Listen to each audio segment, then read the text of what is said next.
Dnes tu máme 70.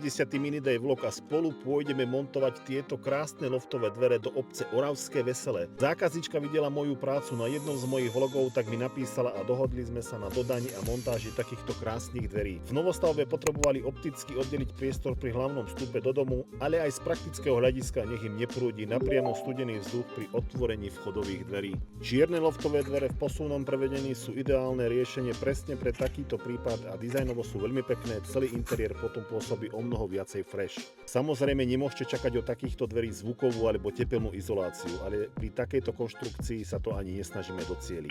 Ak vás zaujímajú aj takéto dvere, kľudne mi napíšte, zavolajte alebo zanechajte komentár. Budem rád za každé zdieľanie alebo keď mi olajkujete video, či ak sa ma rozhodnete sledovať. Ďakujem zatiaľ za pozornosť, zatiaľ ahojte.